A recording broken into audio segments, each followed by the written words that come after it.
messieurs, merci de nous retrouver dans le cadre 19h45 sur votre chaîne de télévision. Bienvenue une fois de plus, une confiance renouvelée. Nous sommes précieux, très heureux de vous accueillir dans le cadre du JT, le journal télévisé d'information.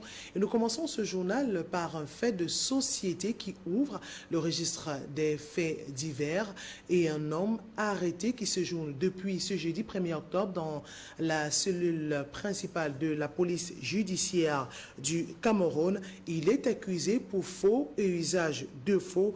Famille Henry, puisqu'il s'agit de lui, se faisait passer pour un commissaire principal de police et le délégué régional de la sécurité nationale. Dans ce journal, on revient aussi sur le Black Friday ou Vendredi Noir, initié par le mouvement Stand Up, qui n'a pas reçu l'effet escompté à travers la ville de Douala. Voilà les titres de votre journal.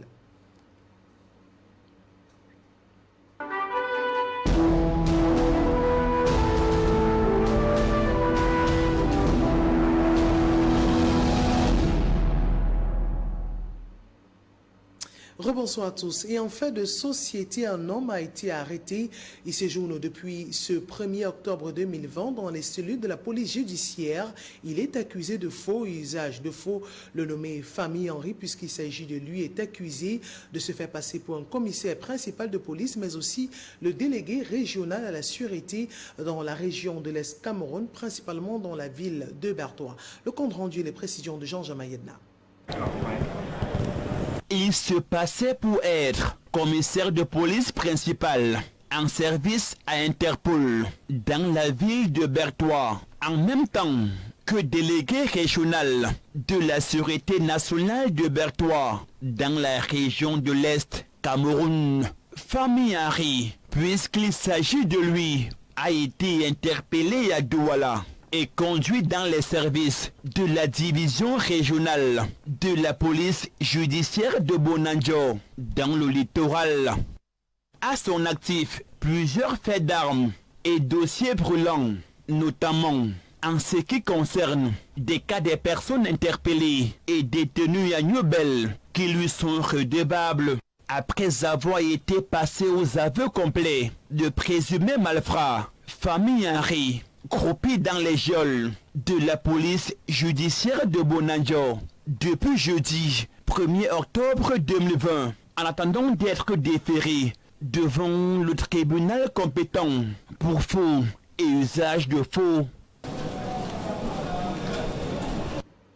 Et nous nous rendons dans la ville de Marois, située dans la région de l'extrême nord. On parle de la lutte contre Boko Haram et le commandant de la force multinationale mixte en visite dans cette partie du pays, accompagné des officiers généraux du Nigeria, du Bénin et du Tchad, y compris aussi ceux naturellement du Cameroun. Le général de division Youssouf Ibrahimou, puisqu'il s'agit de lui, a échangé avec le gouverneur de la région de l'extrême nord dans le but de mettre sur place de nouvelles stratégies pour préserver la paix dans cette partie du pays, mais surtout lutter contre les attaques de la secte islamique Boko Haram. Jean Jamayena et Kazemi Bantilla.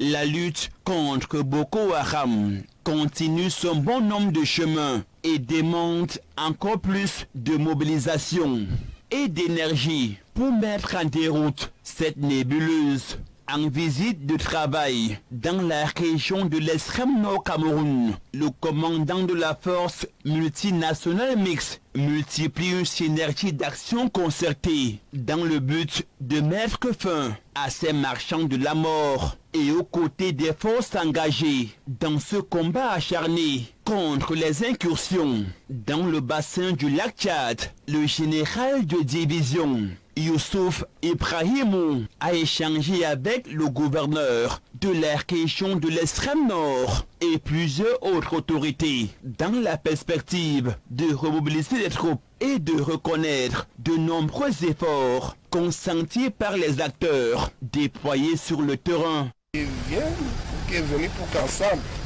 nous puissions débattre des sujets de sécurité qui concernent nous permettra davantage de discuter dans les détails pour revoir les stratégies. Les officiers généraux venus du Nigeria voisin, du Bénin, du Tchad, du Niger et tout naturellement du Cameroun ont tablé sur les points majeurs de la lutte contre Boko Haram, qui ne cesse de décimer les populations dans la région de l'extrême nord Cameroun. Et nous vous l'annoncions en titre Black Friday ou Vendredi Noir, cette initiative ou appel lancé par le mouvement Stand Up for Cameroun, une association qui lutte pour les droits de l'homme, qui porte les gemmes d'une révolution, n'a pas été ou elle n'a pas eu l'effet escompté.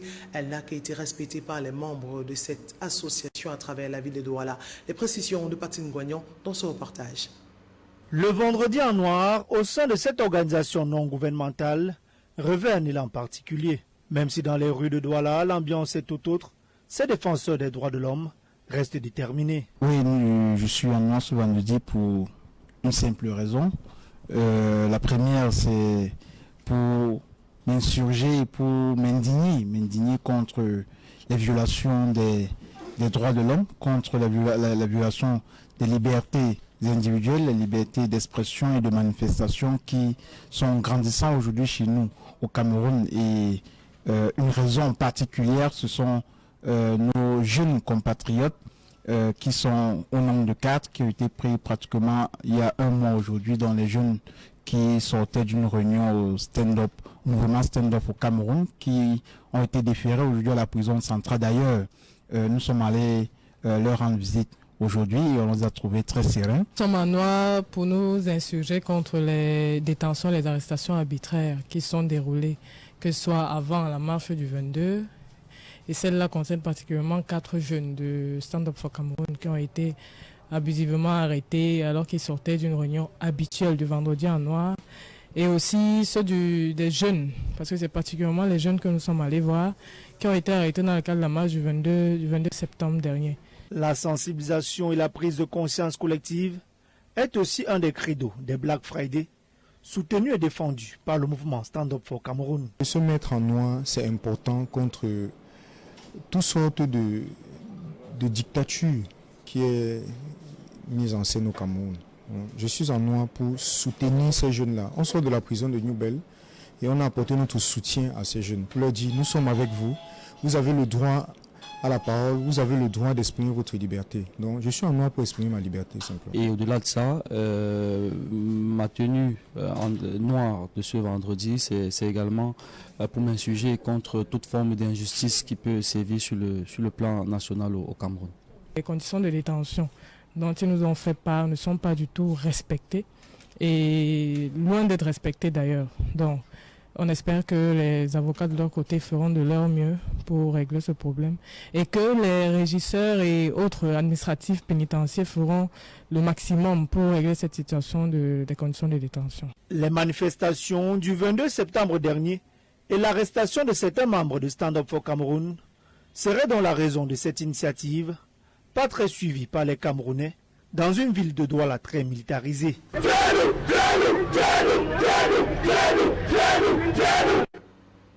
Et après les marches dites pacifiques du 22 septembre 2020, plusieurs interpellations ont été enregistrées. Parmi ces interpellations, on retrouve les militants pour le mouvement pour la renaissance du Cameroun ainsi que les sympathisants de cette formation politiques qui ont d'ailleurs annoncé que de nouvelles marches vont être mises sur pied à partir de ce mardi 6 octobre. Et tous les mardis, on enregistrera des marches à travers le pays jusqu'à l'aboutissement de la paix dans les régions anglophones, dans le nord et le sud-ouest Cameroun, mais aussi la révision d'un code électoral consensuel. Les précisions de Jean-Marie Onambele et Charles Fissilangue. La plateforme des organisations de la société civile réunies autour du Kwasik et certains partis politiques alliés au mouvement pour la renaissance du Cameroun annoncent des nouvelles manifestations à partir du 6 octobre. Nous allons continuer les manifestations. D'ailleurs, nous lançons ici un programme de manifestation continue à partir du mardi 6 octobre 2020, tous les mardis, jusqu'au départ de M. Biya du pouvoir. Nous allons manifester tous les mardis et nous appelons le peuple camerounais à occuper tous les grands carrefours, plus en général dans le pays pour que chaque mardi, nous manifestions notre mécontentement et espérer être entendus. S'ils ne partent pas, alors nous continuerons nos manifestations jusqu'à ce qu'ils libèrent le Cameroun. Sur la motivation de ces manifestations, les leaders sont clairs.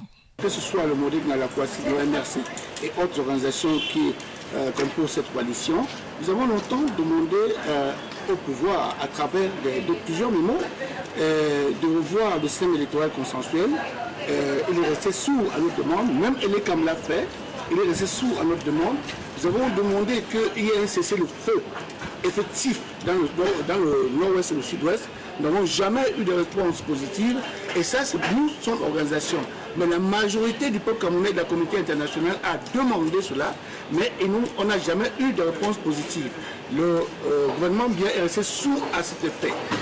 Nous avons constaté que chaque jour, la population du peuple camerounais, la misère s'intensifie. Il y a 100 000 Camerounais qui sont diplômés d'enseignement supérieur chaque année dans notre pays et il y a à peine 10% qui trouvent un semblant de travail. Depuis l'annonce des marches et autres manifestations, des voix se lèvent et voient en ces mouvements des velléités d'insurrection. Les leaders qui appellent aux manifestations, eux, voient la chose sous un autre prisme. C'est un droit constitutionnel que les Camerounais doivent s'approprier et l'exécuter sur l'ensemble du territoire camerounais. Il ne faudrait pas se laisser intimider, comme c'est le cas par certaines personnes qui font croire que c'est de l'insurrection. Que non, nous avons le devoir et le droit de manifester publiquement et de façon pacifique. Nous appelons donc le peuple camerounais, les forces du changement, à se mobiliser une fois de plus à partir du mardi 6. Après les manifestations du mouvement pour la renaissance du Cameroun et ses alliés vécues le 22 septembre, le Cameroun se prépare à nouveau à vivre d'autres jours mouvementés.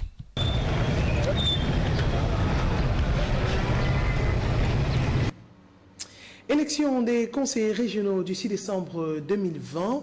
Le Conseil électoral a publié la liste des candidatures retenues et celles rejetées. 106 listes ont été présentées par 16 partis politiques pour les délégués départementaux. Plus de détails dans ce reportage de nos reporters depuis la ville de Yaoundé.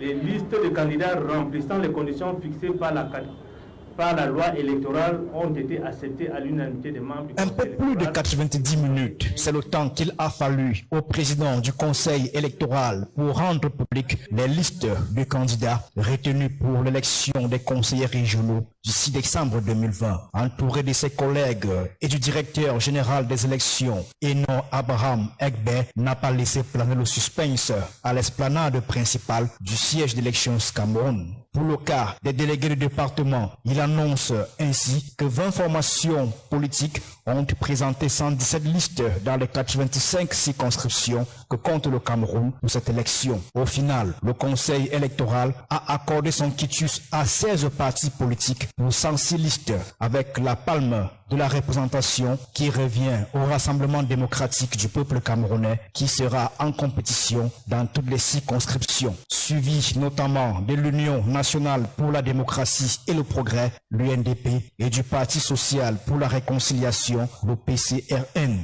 Nos listes ont été validées dans toutes les circonscriptions où le RDPC est candidat. Nous nous en réjouissons. Nous ne connaissions pas nos adversaires que nous connaissons maintenant. Le secrétaire général va certainement mettre en place la meilleure stratégie pour qu'on puisse gagner dans une saine émulation ces élections.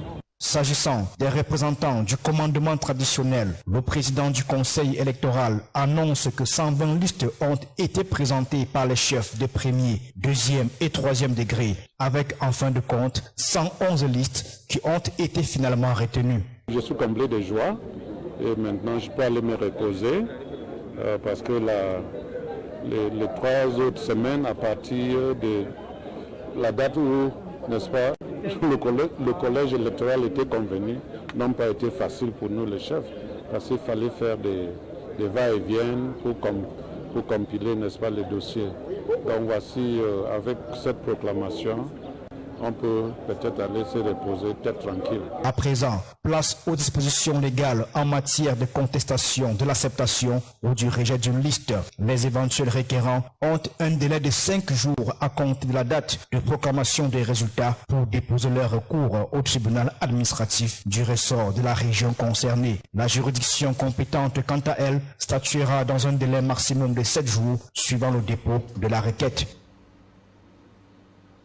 Et rentrée scolaire 2020-2021, les enfants retrouvent le chemin de l'école le 5 octobre prochain et dans quelques jours, les élèves sont donc de retour à l'école et la capitale politique du Cameroun, Yaoundé, présente un nouveau visage avec ses parents habitués de la dernière minute qui ont décidé de faire le tour des grands magasins pour l'achat des fournitures scolaires pour être prêts le jour dit, le jour du retour des classes. Les précisions dans ce reportage que nous proposons, Oscar Libok et Mohamed Essobadou.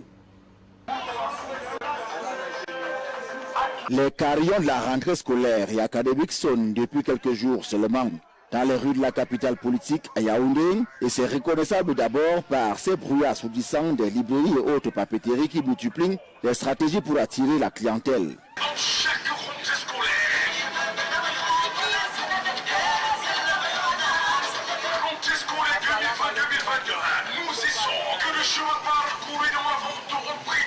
Les bouchons, la marée humaine ont refait surface. Les comptoirs de certains tenanciers des surfaces marchandes connaissent des affluences certaines. Les affaires ont repris malgré la Covid-19 qui sévit encore.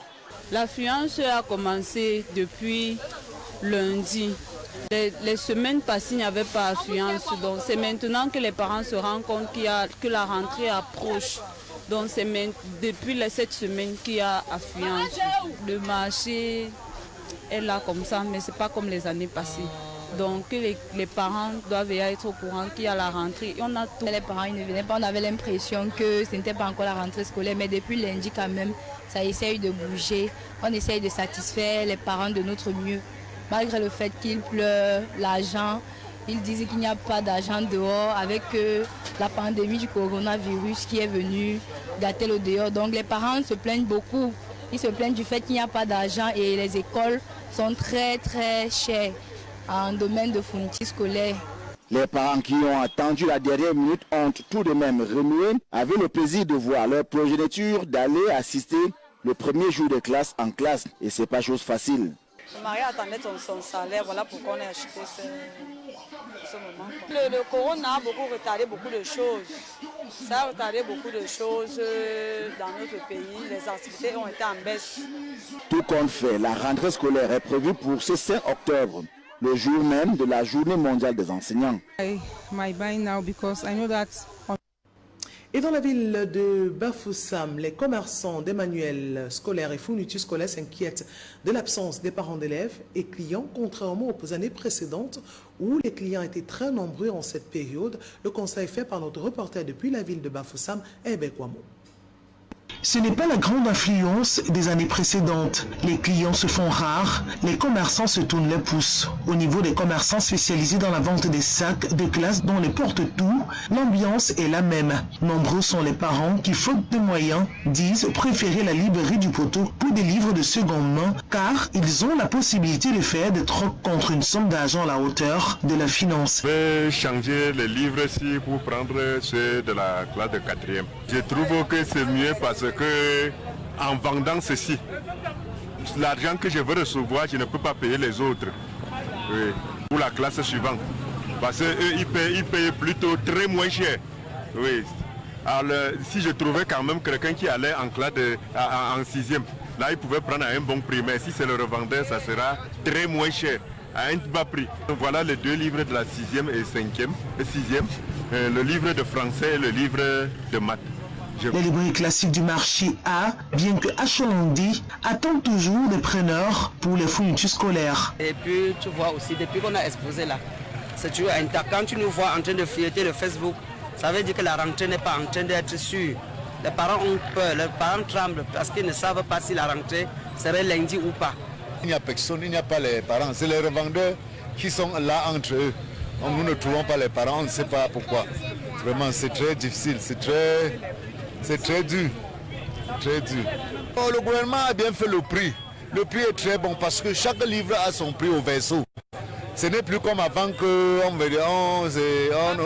le prix est homologué généralement dans tout le pays. Donc... Malgré l'absence des clients, ces commerçants qui se sont consacrés à la vente des fournitures scolaires pour la prochaine rentrée scolaire prévue dans quelques jours gardent espoir et les parents vont au rythme de leurs moyens. Pour le moment, mais je crois que ça va aller. Oui, il y a quelques clients qui viennent prendre les prix, il y a d'autres qui viennent prendre les cahiers, quelques livres, ils prennent aussi quelques livres. En attendant, d'autres relèvent que les prix partent. Un peu ce qu'on appelle la cloque de livres. Tu donnes un livre, on te donne l'autre et le prix un peu excessif par rapport à la librairie. Malgré qu'il n'y a pas l'argent dehors, en tant que parent, on est obligé d'envoyer les enfants à l'école. On n'a pas le choix. Parce qu'on n'envoie pas l'enfant à l'école, son avenir sera où? Son avenir risque d'être perdu. Non, cette rentrée scolaire et académique 2020-2021 semble timide dans un contexte marqué par la pandémie coronavirus qui a fortement marqué le secteur économique au Cameroun. La rentrée sera bel et bien effective. L'appel est lancé aux parents pour se préparer pour le retour des classes. Retour de classe prévu le 5 octobre prochain et c'est le même son de cloche dans la ville de Limbé, située dans le département du Foko, dans la région du sud-ouest Cameroun. Certains parents traînent encore le pas à aller acheter les fournitures scolaires des élèves, comme le constate nos reporters Jean-Marie Onambele et Pélagine Nandi dans ce reportage. Des machines à coudre qui tournent à plein régime dans les ateliers de couture, les parents venus s'enquérir des prix des fournitures scolaires, des cantines posées sur les taxis prêtes à amener les enfants et élèves dans les internats. La ville de Limbé vibre en cette dernière semaine des vacances au rythme des préparatifs de la rentrée scolaire. En cette période de fast, les propriétaires des ateliers de couture se frottaient les mains. Les parents viennent ici pour l'atelier des enfants, comme la rentrée c'est moins... Comme nous sommes dans les tenues, les parents sont là beaucoup pour les tenues. Vous-même vous avez vu les tenues, voilà ça que nous sommes en train de coudre. Et les parents passent beaucoup de commandes quoi, pour la tenue. Donc ça risque qu'il y aura l'école. Dans bientôt, d'ici le 5, tous les enfants vont retourner à l'école. Ça c'est tout que le passe bien. Bon, ça passe lentement, mais...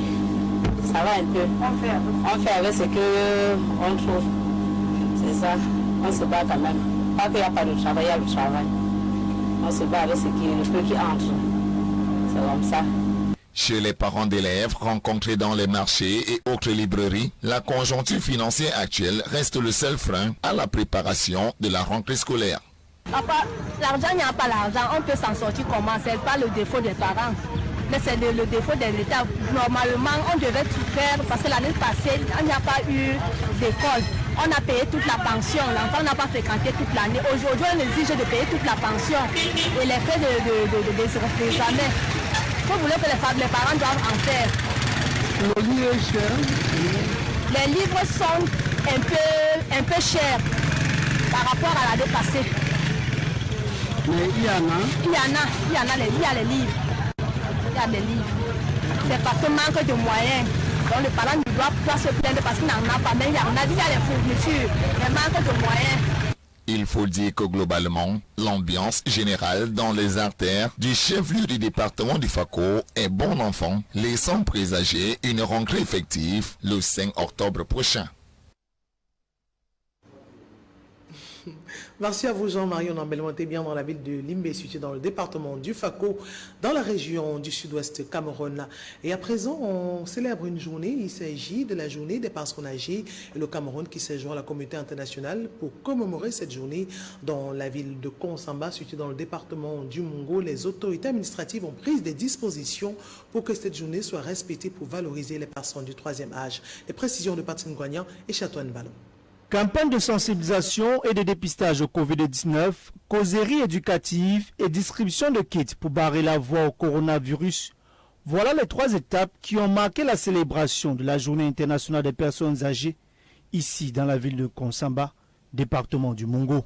Oui, nous voudrons simplement dire que attirer l'attention des populations, des politiques et des élites sur l'importance que nous devons tous accorder à la personne âgée, parce qu'en réalité, nous tous nous savons que c'est un chemin irréversible c'est un chemin incontournable. Nous tous, avec la grâce de Dieu, nous allons devenir demain des personnes du troisième âge. On se souvient qu'un vieillard avait dit hier nous étions comme vous, demain vous serez comme nous. Ces hommes et femmes, sexagénaires pour la plupart, appellent de tous leurs vœux un statut spécial pour les personnes âgées au Cameroun. Ce qui nous inquiète, ce qui nous préoccupe, c'est un problème de statut des personnes âgées. Parce que pour le moment, l'État ne nous a pas encore fait signe d'un projet de statut. Et dans le département du Mongo, nous avons un souci. Et ce souci, c'est de faire venir tous les retraités, sans exception, toutes les personnes âgées qui ont plus de 60 ans. Nous les appelons qu'ils viennent pour qu'ensemble, nous travaillons. Cette 30e édition de la célébration de la personne âgée a aussi été l'occasion pour égrener un chapelet de doléances. Nous avons beaucoup travaillé au temps colonial, mais actuellement, on nous a mis à la tête, nous souffrons tellement. Hein? Nos enfants sont là, ils chôment. Nous n'avons rien, on nous appelle les bras cassés, alors que le gouvernement doit nous aider. Nous souffrons beaucoup. Nous les hommes au troisième âge. Nous demandons vraiment un grand secours au gouvernement. Et dernièrement, le président de la République nous a accordé 20%. Pour ceux qui ont travaillé de 1974 à 2017. Alors, pour la première vague. Nous attendons la deuxième vague. Pour ceux qui n'ont pas perçu. Comme chaque année, les personnes du troisième âge se sont une fois de plus réunies pour porter haut leurs doléances, pas toujours entendues par qui de droit. Et les journées se suivent, ne se ressemblent pas. Et ce lundi 5 octobre, on va célébrer la journée mondiale de l'habitat. À cet effet, en prélude à cette journée, plusieurs activités se sont déroulées dans la capitale économique du Cameroun, Douala, où le ministre de l'Habitat et du Développement urbain, Célestine Ketia-Koutez, a organisé un point de presse où elle a annoncé le dévoilement du grand gagnant du concours de la ville la plus propre pour ce lundi 5 octobre 2020. Les précisions de Frédéric Motomé et Patrice Foucault dans ce reportage. Face aux hommes et femmes de médias et aux opérateurs du secteur immobilier de Douala, le ministre de l'Habitat et du Développement urbain a axé son propos sur la thématique de l'édition 2020 de la Journée mondiale de l'habitat qui se célèbre le lundi 5 octobre 2020 prochain. Un logement pour tous, pour un meilleur avenir urbain. C'est donc un thème également très cher au chef de l'État qui parle d'une politique d'habitat décente et qui met des efforts pour que les Camerounais accèdent à des logements décents et abordables.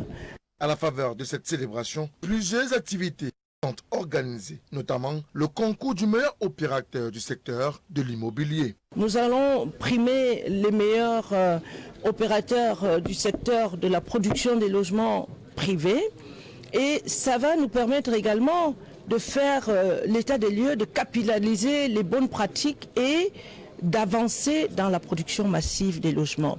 Dans cette optique, les pouvoirs publics entendent mettre à disposition des opérateurs privés des espaces aménagés et constructibles. Le chef de l'État a instruit l'aménagement des parcelles constructibles.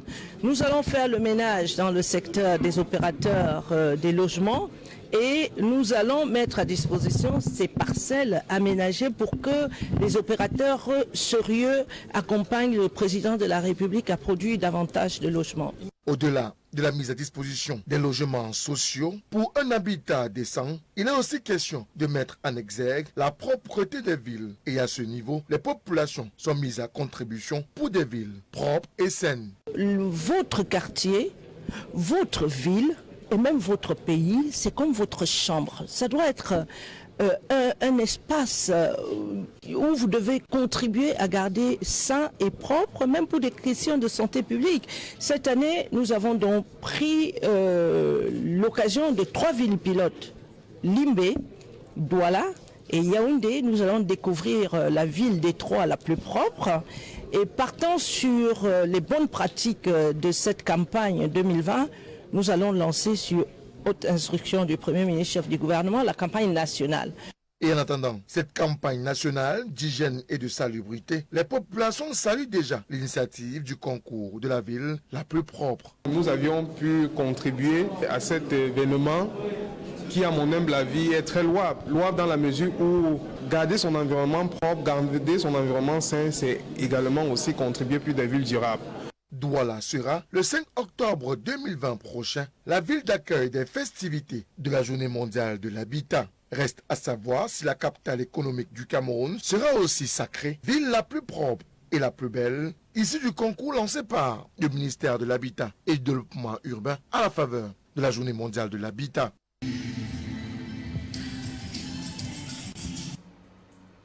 Et en sport, le ministre des Sports et de l'Éducation physique ordonne la reprise des activités sportives sur l'ensemble du triangle national. Dans un communiqué rendu public ce jeudi 1er octobre 2020, le professeur Nassis Mwele-Kombi précise les conditions de cette reprise. Reportage et précision de Zobel Apolliniambo. C'est un ouf de soulagement que viennent de pousser les acteurs sportifs après la sortie du ministre des Sports et de l'Éducation imposée par la pandémie du Covid-19. Cette reprise se fera dans le strict respect des mesures barrières anti-Covid prescrites par le gouvernement. La pandémie faisant encore son bonhomme de chemin. Ainsi, le professeur Narcisse Mwele-Kombi précise que le nombre de participants sportifs officiels et spectateurs ne devra pas excéder 200 personnes pour une rencontre ou un événement sportif. Les présidents des fédérations sportives et civiles nationales et autres associations pour une meilleure reprise des activités au Cameroun. Maintenant que le sport a été déconfiné au Cameroun, il ne reste plus qu'aux différentes fédérations de se mettre résolument au travail.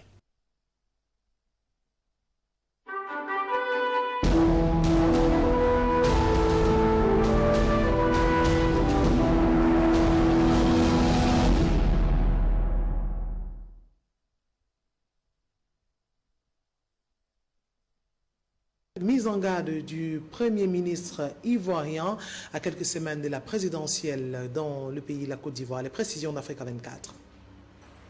Les responsables de la plateforme politique d'opposition ivoirienne Coalition pour la démocratie, la réconciliation et la paix ont animé un point de presse au siège du PDCI, Rassemblement démocratique africain. Une sortie de mise en garde faisant suite aux propos tenus par le Premier ministre Ahmed Bakayoko Abouaflé lors du meeting de clôture de la visite effectuée par le chef de l'État Alassane Ouattara. Je cite, Monsieur le Président, s'il continue la semaine prochaine, après le dernier conseil des ministres, nous allons vous dédobrer un peu. Et il poursuit. Ils incitent à la violence, à la désobéissance, à la rébellion. Il ajoute, nous serons de la note, etc. Fin de citation. La CRDP juge d'extrêmement grave les propos du Premier ministre et accuse le pouvoir de vouloir instaurer la violence pour attenter à l'intégrité physique et morale des opposants. Ces menaces proférées contre certains leaders politiques et le peuple de Côte d'Ivoire mettent à nu le projet de s'attaquer à... La posture d'un homme d'État, comme l'exige toute cérémonie officielle, c'est vautrer dans un spectacle digne d'un militant zélé, préoccupé à impressionner par ses diatribes et menaces les faucons de son parti. À quelques jours du scrutin présidentiel, l'ex-président Henri Konan Bédié a lancé un appel à la désobéissance civile dans un climat déjà marqué par des échauffourées entre civils et forces de l'ordre à l'annonce de la liste des candidats retenus. Et c'est avec cette information que nous refermons cette édition de l'actualité. Retrouvez les différents journaux télévisés sur LTM Télévision ce week-end dans les éditions de 13h et 19h45. Les programmes se poursuivent sur votre chaîne de télévision. Au revoir à tous et bon début du week-end.